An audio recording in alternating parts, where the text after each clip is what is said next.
Hello, good morning, नमस्कार दोस्तों। 7th class में आज पहला टॉपिक हमने पिछली क्लास में कंप्लीट कर दिया था। आज जो सेकंड टॉपिक है जिसका नाम है न्यूट्रिशन इन एनिमल्स।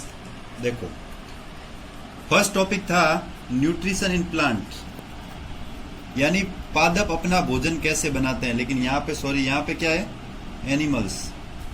यानी पहला चैप्टर था पादपों में पोषण। ये किसमें है, जंतुओं में पोषण। आज का हमारा नया टॉपिक है, इसका हम श्री गणेश करेंगे, जिसका नाम है जंतुओं में पोषण। देखो, there are 7 major class nutrients carbohydrate.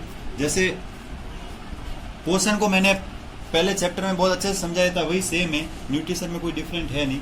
लेकिन इसमें फिर भी मैं आपको एक बार बता देता हूँ। शुरुआत होती है न्यूट्रिएंट्स से। किससे होती है, न्यूट्रिएंट्स से। कौन कौन से, नहीं, बैलेंस डाइट की सबसे पहले जरूरत पड़ती है। बैलेंस डाइट के लिए क्या करना पड़ेगा, न्यूट्रिएंट्स कौन कौन से। तो देखो, सबसे पहले होता है कार्बोहाइड्रेट्स। क्या होते हैं, कार्बोहाइड्रेट्स। आपके भी 7th क्लास है तो इतना डिस्क्राइब करने की जरूरत नहीं है। बाकी मैं कार्बोहाइड्रेट को भी आगे अपन जाएंगे तो बड़ी क्लास में इसको भी बहुत डिस्क्राइब करके पढ़ेंगे, कार्बोहाइड्रेट क्या होता है, कैसे बनता है। उसके बाद फैट्स, फैट्स के बाद है फाइबर्स, फाइबर के बाद, फाइबर को बाद में लेते हैं, फैट्स के बाद ले लेते हैं अपन मिनरल्स को, ठीक है। मिनरल्स के बाद ले लेते हैं अपन प्रोटीन्स को, प्रोटीन्स के बाद ले लेते हैं विटामिन्स को, ठीक है ना। विटामिन्स के बाद अपन फाइबर्स और वाटर को साथ में रख देते हैं। मेन जो अपने 5 होंगे, ये तो होंगे न्यूट्रिएंट्स, ठीक है ना। ये 5 न्यूट्रिएंट्स होंगे, पोषक तत्व, जिनकी हमें भोजन के अंदर, फूड के अंदर बहुत ज्यादा आवश्यकता होती है, ठीक है ना। जैसे कार्बोहाइड्रेट की, फैट की, मिनरल्स की, प्रोटीन्स की, विटामिन्स की और फाइबर और वाटर।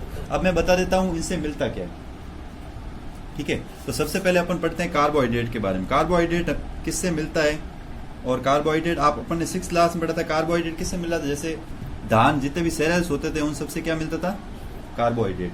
तो अभी इतना ही पढ़ते हैं, सेरेल्स, धान जितने भी थे, धानों में। अब आपने 6th क्लास में अपन अच्छे से स्टडी की थी, तो मैं बता देता हूँ कार्बोहाइड्रेट से क्या मिलती है। कार्बोहाइड्रेट से मिलती है एनर्जी। क्या मिलती है, एनर्जी, ठीक है। तो कार्बोहाइड्रेट का काम है हमें एनर्जी देना। उसी प्रकार का शरीर में जितनी भी ऊर्जा मिलती है ना, ऊर्जा, वो किससे मिलती है, कार्बोहाइड्रेट। और जो बॉडी का डेवलपमेंट का काम करता है, वो भी कौन करता है, इसका काम होता है बॉडी को डेवलप करना भी इसका काम होता है। देखो,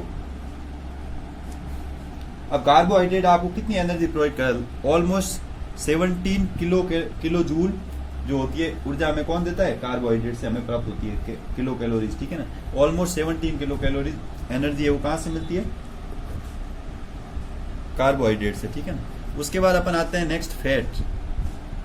देखो, फैट्स मिलती है आपने को, फैट्स में आप देखो, एक तो ले लो, जितने भी ऑयल्स होते हैं, तेल, जितने भी तेल है, घी है, यानी जो चिकने पदार्थ होते हैं, उन सबसे हमें क्या मिलती है, फैट। अब देखो, फैट भी क्या देने का काम करती है, एनर्जी, ठीक है। और बॉडी बिल्डिंग का भी काम कौन करती है, फैट। बॉडी बिल्डिंग का काम भी फैट का होता है। फिर देखो, फैट अपने को 37 किलो जूल एनर्जी, या 9 किलो कैलोरी, और मतलब 37 किलो जूल एनर्जी किससे प्राप्त होती है हमें, फैट से। उसके बाद फैट के बाद आते हैं अपन मिनरल्स पे। मिनरल्स देखो अलग अलग प्रकार के, जैसे एक होता है सोडियम, ठीक है, जिससे नमक बन। मैं पहले लेता हूँ आयोडीन की बात लेता हूँ। आयोडीन है, आयरन है, ठीक है। ये चीजें इंपॉर्टेंट है जो अपनी बॉडी में सबसे ज्यादा मिनरल्स में काम आती है। ऐसे और बहुत छोटे मोटे हैं, जैसे सोडियम हो गया, क्लोरीन हो गया। तो ये चीजें अपने बॉडी में, जैसे कैल्शियम हो गया, कैल्शियम जो हड्डियों की मजबूती के लिए काम आता है। आयोडीन है, कैल्शियम है। आयोडीन जैसे सेब में होता है बॉडी बिल्डिंग, तो मिनरल्स का काम होता है बॉडी बिल्डिंग का। क्या होता है, बॉडी बिल्डिंग का। तो जितने भी सारे मिनरल्स है वो सभी अपनी बॉडी बिल्डिंग का काम या बॉडी बिल्डिंग का फंक्शन क्रिएट करते हैं। फिर देखो, मिनरल्स के बाद आते हैं अपन प्रोटीन्स में। प्रोटीन्स आपको, तो मैंने मिनरल्स बताया नहीं, मिनरल्स मिलेगा अपने को वेजिटेबल्स और फ्रूट से। कहाँ से मिलेगा, वेजिटेबल्स से और फ्रूट से। और सबसे बड़ी चीज, मिनरल्स, वेजिटेबल कौन सी, लीफी वेजिटेबल से। कौन सी होगी, लीफी, ग्रीन लीफी वेजिटेबल्स, यानी हरी पत्तियों वाली सब्जियों से क्या मिलता है, मिनरल्स। और मिलता है फ्रूट से, जैसे सेब हो गया, यानी एप्पल। अब और किससे मिलता है, देखो, मिनरल्स मिलता है लीवर से, मीट से और किडनी से। इनसे भी हमें क्या प्राप्त होता है, एग से। इनसे भी हमें क्या प्राप्त होता है, मिनरल्स। अब देखना, मिनरल्स के बाद अपन चौथे टॉपिक पे डिस्कस करेंगे। फोर्थ टॉपिक होगा वो होगा अपने विटामिन्स। तो देखो विटामिन्स किससे प्राप्त होता है? विटामिन्स जो भी वेजिटेबल्स होगी, जितनी भी ग्रीन वेजिटेबल्स सारी, लीफी हो या दूसरी हो, इन सभी वेजिटेबल्स से हमें क्या मिलता है? विटामिन्स। ठीक है ना, ध्यान से देखना, इनसे हमें मिलेगा विटामिन्स।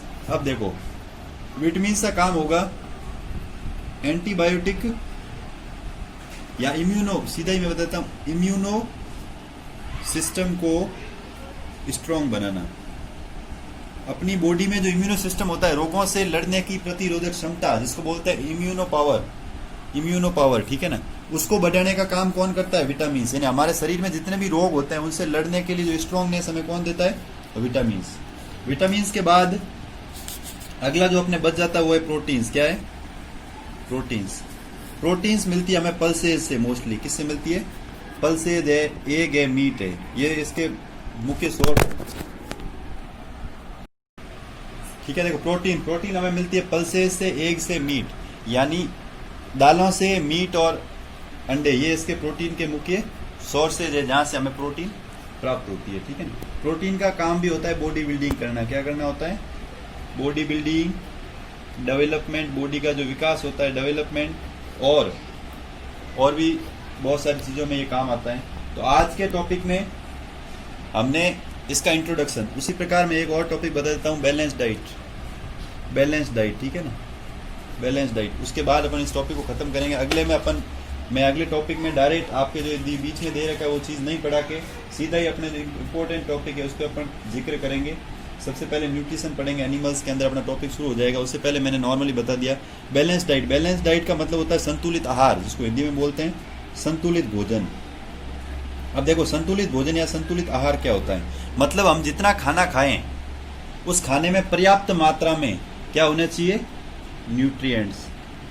मतलब हम ऐसा खाना खाएं जिसमें पर्याप्त मात्रा में हमें न्यूट्रिएंट्स प्राप्त हो जाए, यानी जितना कार्बोहाइड्रेट चाहिए वो भी मिल जाए, जितनी प्रोटीन चाहिए, जितनी फैट चाहिए, या जितना विटामिन चाहिए।